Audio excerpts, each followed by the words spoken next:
ಮಾಜಿ ಸಿಎಂ ಸಿದ್ದರಾಮಯ್ಯ ಚುನಾವಣೆಯ ರಾಜಕೀಯಕ್ಕೆ ನಿವೃತ್ತಿಯ ಬಗ್ಗೆ ಪುನರುಚ್ಚರಿಸಿದ್ದಾರೆ. ಮಂಡ್ಯದಲ್ಲಿ ನಡೆದಂತಹ ಖಾಸಗಿ ಸಭೆಯಲ್ಲಿ ಮುಂದಿನ ಬಾರಿ ಎಲೆಕ್ಷನ್ಗೆ ನಿಲ್ಲೋದಿಲ್ಲ ಅಂತ ಹೇಳಿದ್ದಾರೆ. ಸಿದ್ದರಾಮಯ್ಯ ಈ ಮಾತು ಭಾರಿ ಚರ್ಚೆ ಹುಟ್ಟುಹಾಕಿದ್ದು, ಸಿದ್ದರಾಮಯ್ಯನವರ ಎಲೆಕ್ಷನ್ ನಿವೃತ್ತಿ ಕಾಂಗ್ರೆಸ್ ಮೇಲೆ ಏನೆಲ್ಲ ಪರಿಣಾಮ ಬೀಳಲಿದೆ ಎನ್ನುವಂತ ಚರ್ಚೆ ಶುರುವಾಗಿದೆ. ಈ ಕುರಿತ ಒಂದು ರಿಪೋರ್ಟ್ ನಿಮ್ಮ ಮುಂದೆ.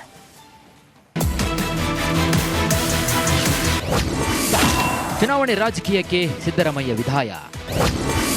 2028ರ ಚುನಾವಣೆಗೆ ಸ್ಪರ್ಧಿಸಲ್ಲ ಎಂದ ಮಾಜಿ ಸಿಎಂ ಸಿದ್ದರಾಮಯ್ಯ ರಾಜಕಾರಣದ ಮಾಸ್ ಲೀಡರ್. ರಾಜ್ಯದ ಎಲ್ಲಾ ಕ್ಷೇತ್ರಗಳಲ್ಲೂ ಪ್ರಭಾವ ಬೀರಬಲ್ಲ ನಾಯಕ.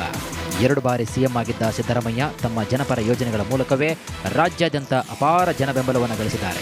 1.5 ತಿಂಗಳ ಹಿಂದಷ್ಟೇ ಡಿಕೆಶಿಗೆ ಕುರ್ಚಿ ಬಿಟ್ಟುಕೊಟ್ಟ ಸಿದ್ದರಾಮಯ್ಯ ಮುಂದಿನ ಚುನಾವಣೆಗೆ ಸ್ಪರ್ಧೆ ನಡೆಸದಿರುವ ಬಗ್ಗೆ ಹೇಳಿಕೆ ಕೂಡ ನೀಡಿದ್ದಾರೆ. ಇನ್ನು ಮತ್ತೆ 2028ಗೆ ನಾನು ಚುನಾವಣೆಯಲ್ಲಿ ಸ್ಪರ್ಧೆ ಮಾಡಲ್ಲ.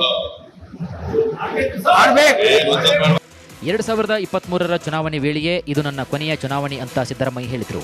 ಮುಂದಿನ ಬಾರಿ ಚುನಾವಣೆಗೆ ಸ್ಪರ್ಧಿಸಲ್ಲ ಅಂತ ಪದೇ ಪದೇ ಹೇಳುತ್ತಲೇ ಬಂದಿದ್ರು. ಈಗ ಮಂಡ್ಯದಲ್ಲಿ ನಡೆದಂತಹ ಖಾಸಗಿ ಸಮಾರಂಭದಲ್ಲಿ ಆ ಮಾತನ್ನ ಸಿದ್ದರಾಮಯ್ಯ ಮತ್ತೆ ಪುನರುಚ್ಚರಿಸಿದ್ದಾರೆ. ಇನ್ನು ಮತ್ತೆ 2028ಗೆ ನಾನು ಚುನಾವಣೆಯಲ್ಲಿ ಸ್ಪರ್ಧೆ ಮಾಡಲ್ಲ. ಚುನಾವಣೆಯ ರಾಜಕೀಯ ನಿವೃತ್ತಿ ಹೇಳಿಕೆ ಭಾರಿ ಚರ್ಚೆ ಆಗ್ತಾ ಇದ್ದಂತೆ ಈ ಬಗ್ಗೆ ಸಿದ್ದರಾಮಯ್ಯ ಟ್ವೀಟ್ ಮಾಡಿದ್ದಾರೆ. ರಾಜಕೀಯ ಕಲುಷಿತವಾಗಿದ್ದು ಪ್ರಾಮಾಣಿಕರಿಗೆ ಉಳಿಗಾಲವಿಲ್ಲ, ಹೀಗಾಗಿ ತಾವು ಮುಂದಿನ ಚುನಾವಣೆಗೆ ನಿಲ್ಲುವುದಿಲ್ಲ ಅಂತ ಸಿದ್ದರಾಮಯ್ಯ ಟ್ವೀಟ್ ಮಾಡಿದ್ದು ಭಾರಿ ಚರ್ಚೆ ಹುಟ್ಟುಹಾಕಿದೆ.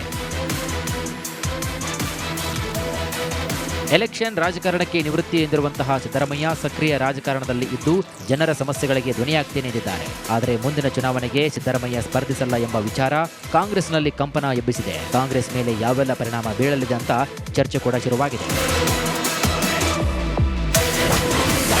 ಸಿದ್ದು ಎಲೆಕ್ಷನ್ ನಿವೃತ್ತಿ ಪರಿಣಾಮ ಏನು ನೋಡಿ. ಸಿದ್ದರಾಮಯ್ಯ ಚುನಾವಣೆ ನಿವೃತ್ತಿ ಕಾಂಗ್ರೆಸ್ ಮೇಲೆ ಸಾಕಷ್ಟು ಪರಿಣಾಮವನ್ನು ಬೀರಲಿದೆ. ಪ್ರಮುಖವಾಗಿ ಇಷ್ಟು ದಿನ ಕಾಂಗ್ರೆಸ್ ಪರ ಚಲಾವಣೆಯಾಗಿದ್ದಂತಹ ಅಹಿಂದ ಮತಗಳು ಛಿದ್ರಗೊಳ್ಳುವಂತಹ ಆತಂಕವಿದೆ. ಎರಡನೆಯದು, ಅಲ್ಪಸಂಖ್ಯಾತ ಮತಗಳು ಕೂಡ ಕೈತಪ್ಪುವ ಭೀತಿ ಇದೆ.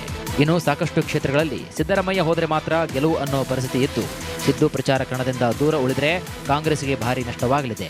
ಸಿದ್ದರಾಮಯ್ಯ ನಿವೃತ್ತಿ ಬಗ್ಗೆ ಕಾಂಗ್ರೆಸ್ನ ಶಾಸಕರು ಪ್ರಕ್ರಿಯೆ ನೀಡಿದ್ದು, ರಾಹುಲ್ ಗಾಂಧಿ ಸೂಚಿಸಿದರೆ ಸಿದ್ದರಾಮಯ್ಯ ಮತ್ತೆ ಸ್ಪರ್ಧೆ ಮಾಡ್ತಾರೆ ಅಂತ ಹೇಳಿದ್ದಾರೆ. ಒಟ್ಟಾರೆ ಸಿದ್ದರಾಮಯ್ಯ ಅವರ ಚುನಾವಣೆ ನಿವೃತ್ತಿ ರಾಜ್ಯ ರಾಜಕಾರಣದಲ್ಲಿ ಹಲ್ಚಲ್ ಎಬ್ಬಿಸಿದ್ದು, 2028ರ ಚುನಾವಣೆಗೆ ಸಿದ್ದರಾಮಯ್ಯ ಸ್ಪರ್ಧಿಸ್ತಾರಾ ಅಥವಾ ಇಲ್ವಾ ಅನ್ನೋದಕ್ಕೆ ಕಾಲವೇ ಉತ್ತರಿಸಬೇಕಾಗಿದೆ.